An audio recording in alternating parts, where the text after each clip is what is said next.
ঢেকে রেখেছেন তাও আমাদের জনগণের কাছে বোধগম্য নয়। যাই হোক, দুর্নীতি যেই করুন, এই দুর্নীতিবাজকে নিশ্চয়ই কেউ না কেউ শেল্টার দেয়। আর সেনাবাহিনী প্রধান, আইজিপি যারা শীর্ষস্থানে, তাদের যদি শেল্টার দিতে হয় তাহলে নিশ্চয়ই সরকার প্রধানই শেল্টার দেয়।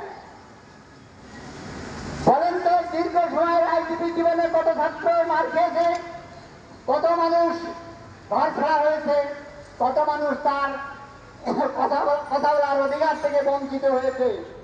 আজ সাধু সেজেছেন, সে সময় বলেছেন দেশ রক্ষায় এভাবেই করতে হয়। কত লোককে বিতাড়িত করেছেন সঠিক কথা বলার ক্ষেত্রে, আজ নিজে কি করেছেন। তাহলে তিনি যদি এইরকম দুর্নীতিবাদী হন, ওই পুলিশ কনস্টেবলের ওই এসআর কোনো দোষ প্রথমেই দেব না।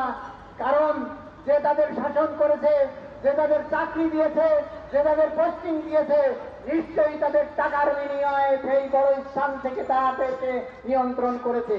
আর তাকে নিয়ন্ত্রণ করেছে সরকার। হয়তো তার ক্ষমতা রাখার জন্যই এই ধরনের আইজিপি দরকার ছিল, তাই তাকে দিয়ে এই সরকার জনগণকে প্রতিহত করেছে। দুর্নীতি আজ কোথায় নাই? যান পাশে এই যে গৃহসংস্থান অধিদপ্তর আছে, পাশে আছে রাজুক, তারপরে ছিলেন, যেখানেই যাবেন বলা হয় ভালো করি মাখোটাল, তারপরে কথা বল, এই হয়ে গেছে দেশের ভাষা। আগে টাকা দেন, তারপরে যা হয় তা হবে। কোনো জবাবদিহিতা নাই, কে কি করছে কোথার থেকে দেখার কেউ নাই। আছে দুর্নীতি দমন কমিশন, আর ওই দুর্নীতি দমন কমিশনের সঙ্গে একদিন কথা হলো, বলে দুর্নীতি দমনের বিষয়ে উনি বলেন যে আপনারা যখন সেমিনার করেন তখন ওই দুর্নীতিবাজরা তো প্রথম সারিতে থাকে, বিচার কর্ম ধর্ম কাজ, কথা আসলে বাস্তব সঠিক। দুর্নীতি কেন হচ্ছে, রোধ করা কি যায় না? আজকে দেখেন বাজেট প্রচার হয়েছে, বাজেটের উল্লেখ আছে 15% কর দিলে কোন টাকা বৈধ, কালো টাকা বৈধ করা যাবে। কালো টাকা দিয়ে বৈধ করা যায়, তাহলে সেই কালো টাকা কি?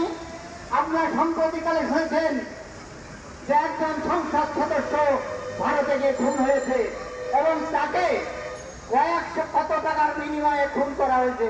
তাহলে ওই খুনের টাকা তো তার পকেটে আছে, সে অবৈধভাবে টাকাটা অর্জন করলো, 15% কর দিল, সেই কর টাকাটা দায়ে হয়ে গেল। তাতে কি দায়? খুন করে যদি টাকা অর্জন করা, খুন করে যদি টাকা অর্জন করা যায়, তার উপর যদি 15% কর দিয়ে দেওয়া যায়, বাজেট যা বলেছে, তাহলে তার টাকা বৈধ হয়ে গেল। তাই বলতে চাই যে দেশের আইন নীতি সব দৈত্য ভিত্তিক। একদিকে বলছে দুর্নীতি করে না, জিরো টলারেন্স, আর একদিকে দুর্নীতির জন্য মানুষের হাতকে প্রসারিত করছে। আজ দেখেন, আজকে একটা ফ্ল্যাট কেনার ক্ষেত্রে মানুষের যে টাকা রেজিস্ট্রি হয় তাতে অধিক টাকা মূল্যে কেনা হতে হয়। এখন ওই টাকা জায়েজ করার জন্য 15% কর দিলে তার কালো টাকা সাদা হয়ে যাচ্ছে। অতএব দুর্নীতি করার জন্য তো সরকার প্রযুক্ত করছে, মানুষ তো দুর্নীতি করবে। আর আইন দ্বারা আমাদের নিয়ন্ত্রণের কোনো ব্যবস্থা নাই, আইন থাকে, প্রয়োগ নাই। তাই আমরা বলছি যে ক্ষমতা টিকে রাখার জন্য হয়তো এই সমস্ত দুর্নীতিবাজদের সঙ্গে আঘাত করে সরকার টিকে আছে। আজকে সেনাপ্রধান যে কথা বারবার আমাদের এখানে আসছে, সেনাপ্রধান দেশের দুটা শক্তি যারা দেশ পরিচালনায় অংশগ্রহণ করে, এক হচ্ছে সেনাপ্রধান আর আইজিপি দুর্নীতির কথা তো শুনলেনি। মানুষ চায় দুর্গন্ধযুক্ত অবস্থায় তাকে হেয় প্রতিপন্ন করছে। তার মনে হয় ওই গোপালগঞ্জের শক্তি গ্রহণ করে এই বিরোধী এই করেছিল। অপরদিকে আজিজ যে সেনাপ্রধান, তার দেখেন দুই ভাই সম্পর্কে অনেক কথা আছে। যারা মৃত্যুদণ্ড সাজাপ্রাপ্ত আসামি, তাদেরকে সাধারণ ক্ষমা প্রেসিডেন্ট দিলেন, তারপরে দেশ থেকে পালিয়ে গেলেন।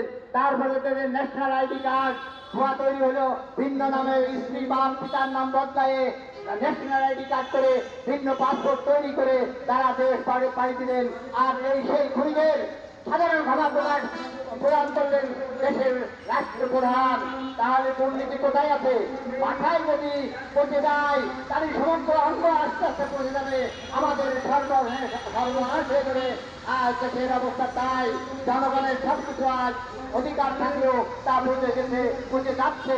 তাই একই সরকার দীর্ঘদিন ধরে থেকে দেখা যাচ্ছে যে একই এলাকায় এক এমপি 4-5 বছর ধরে সেখানে ক্ষমতায় থেকে তার টেরিটরিতে তার অঞ্চলে আজ দুর্নীতিবাজদের তৈরি করে সেই দুর্নীতিবাজদের প্রশ্রয় দেওয়া হচ্ছে। আজকে দেখেন এর বরাবরে গত পরশুদিন পেপারে আসছে 25 কোটি টাকা বরাদ্দ করা হয়েছে। এই ইয়ার কাবিখা কি হয়, সম্পূর্ণ দেশের কোটি কোটি টাকা ওই সমস্ত সন্ত্রাস চাঁদাবাজ যারা দলের শাসকদেরকে রক্ষা করার জন্য কাজ করে থাকে তাদের বরাবরে বরাদ্দ দেওয়া সেই ইয়ার কাবিখার কোনো কাজ হয় না। এই টাকাগুলো যায় পকেটে যাবে, আর পকেটের টাকায় দুর্নীতির টাকায় 15% কর দিয়ে তাই সমস্ত অফিস আদালতকে আমরা আজ এই প্রশাসনের দুর্বলতার কারণে এবং বড় বড় নাগরিক সচিব মন্ত্রী এবং পুলিশের উচ্চতর কর্তৃপক্ষ সেনাবাহিনী প্রধানদেরকে ব্যবহার করে জনগণকে আজ নিষ্পেষিত করা হচ্ছে। তাই আমরা মনে করছি যে জনগণকে নিষ্পেষিত করার জন্য আজ মানুষের পাশে সরকার নাই। আর এদিকে দ্রব্যমূল্য বৃদ্ধি কয়েকদিন আগেই ব্যাপারে আমরা প্রকাশ হয়েছে, অর্থমন্ত্রী বলেছে মানুষ ভালো আছে, নাহলে ধরলে দ্রব্যমূল্য বেশি পারে তাহলে কেন প্রতিবাদ করে না, রাস্তায় কেন নামে না? অতএব মানুষ ঠিকভাবে দিয়েছে। বলেন তো এই মস্কারে যেন কথা আমরা পদাঘাত করি, কি পক্ষে উনি এখন কথা বলেন? জনগণ ভালো আছে বলে টাকা দেন, তার জিনিসপত্র সে কিনছে, কিন্তু মানুষের আসলে বলার জায়গা নাই। মানুষ আজকের কথা বলতে গেলে তাদের মুখের কথা প্রকাশ করা হচ্ছে, মানুষকে